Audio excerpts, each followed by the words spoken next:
Assalamualaikum warahmatullahi wabarakatuh. Alhamdulillah wassalatu wassalamu ala rasulillah Sayyidina Muhammad ibni Abdillah wala ilaha illallah wallahu akbar amma ba'du. Sahabat beriman yang dirahmati Allah subhanahu wa ta'ala, segala puji hanya milik Allahu Rabbi yang memberikan beribu-ribu nikmat yang tidak terukur jumlahnya, yaitu nikmat Islam, nikmat iman, sampai dengan nikmat sehat walafiat, sehingga kita masih dapat bertemu kembali di channel ini yang insya Allah diberkahi oleh Allah Subhanahu wa Ta'ala. Salawat serta salam semoga tercurah limpahkan kepada Nabi akhir zaman, yaitu Nabi Muhammad Shallallahu Alaihi Wasallam, kepada keluarganya, kepada sahabatnya, dan insya Allah kepada kita sebagai umatnya, penerus perjuangan beliau. Semoga mendapatkan syafaat beliau di hari kiamat nanti. Amin amin ya robbal alamin.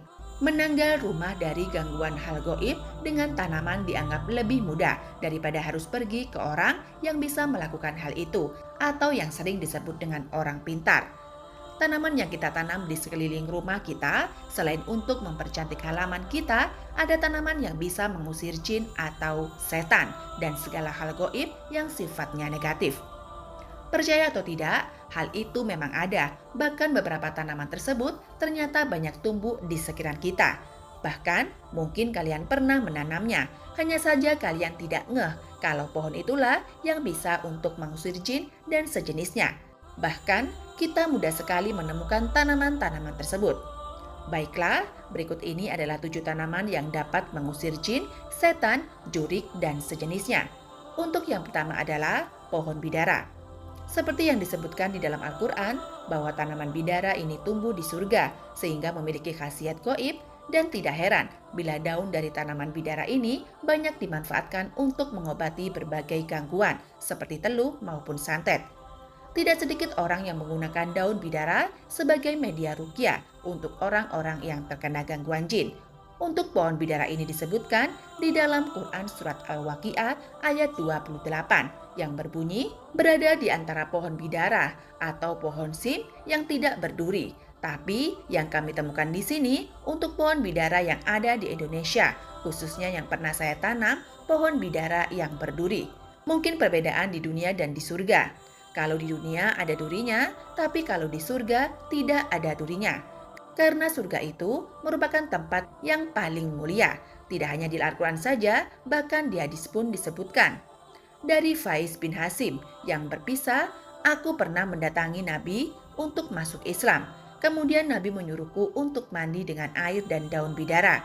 Jadi tak heran apabila pohon atau tanaman bidara ini ditakuti oleh jin zurik dan sejenisnya. Lalu yang kedua adalah tanaman pohon kelor. Tanaman pohon kelor memiliki daun dengan aroma menyengat dan sangat khas. Kelor juga dipercaya dapat menangkal gangguan mistik, baik itu jin, setan, jurik, atau penangkal santet. Daun kelor dipercaya dapat melemahkan dan memusnahkan ilmu hitam atau ilmu santet. Selain itu, menangkal hal-hal goib. Kelor memiliki manfaat lain untuk kesehatan. Yang jelas, kalian bisa searching di Google, yang di dalam Al-Quran Surat Al-Fat ayat 29.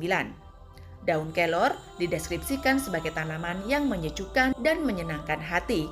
Ciri-ciri tumbuhan kelor yang sejuk itu disebutkan sebagai tanaman yang sengaja diciptakan oleh Allah Subhanahu wa Ta'ala untuk menjengkelkan hati orang-orang kafir dan meneguhkan hati orang-orang beriman.